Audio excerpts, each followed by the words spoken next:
Native Americans played a huge role in the modern development of South Texas, including the Rio Grande Valley.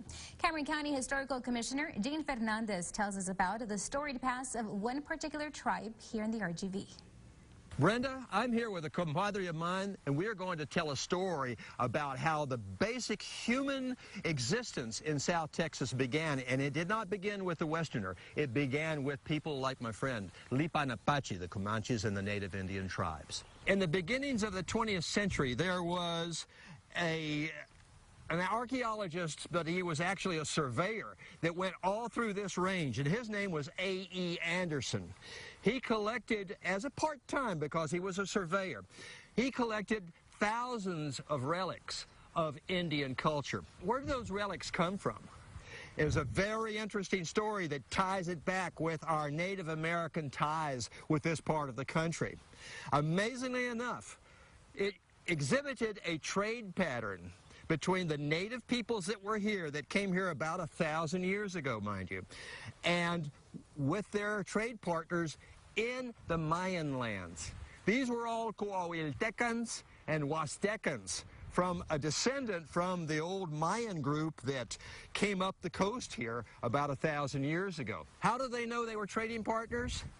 With all of the exploration and the anthropological diggings that were done, they found shards from Huastecan pottery. They found jadeite. Now, jadeite is resident only in the Yucatan Peninsula, if you can imagine. That's 1,000 miles away. Now, let's zip up to the time of the Nuevo Santander expedition. That was in 1750, 1748, thereabouts. The rub came into the picture about the turn into the early 1800s, the late 1700s, and that was when you had the vacuum that was created by the Western expansion, and the plains were being developed by the European peoples that were coming through. Now, that was a very unfortunate time for the Native Americans because they were being dispossessed of their lands. The first peoples to come here were the Lipa-Napaches. That was the first major tribe. There were the Lipa-Napaches, there were the Kickapoos, and then there were the Comanches. But these Comanches were the difficult point. The early raids, and they're going up into relatively modern times of the 1850s, for Brownsville and South Texas, their early raids were replete throughout this range. A very significant point occurred in the relationship between the Native Americans and the Spaniards that were coming through for the Nuevo Santander expedition in about 1750. The governors and the Viceroy of Mexico saw that there was an antagonism between the basic Indian tribes and the new colonizers. And they couldn't have that because it was wreaking havoc. So what they did was they assigned Escandon as the head of that expedition.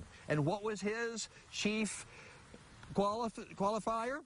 He was a pacifist. From that point on, they took an approach that they did not want to have a warring stance with. It didn't serve their purposes. So they pacified and they integrated these tribes into their communities. The tribes that were on the coast here, a lot of them were decimated by the diseases that were brought in by Western man, sadly enough. And with the warring factions amongst the various Indian groups that were here, and also the displacement by the American troops for the groups further out west. It was a sad story for these people because they were displaced around every corner. The legacy that the Native American peoples brought to this part of the country was enormous in our culture, in our understanding of the land. We had to learn from them. What we built afterwards was literally from their graces, and the rest is history. For KVEO News, I'm Eugene Fernandez.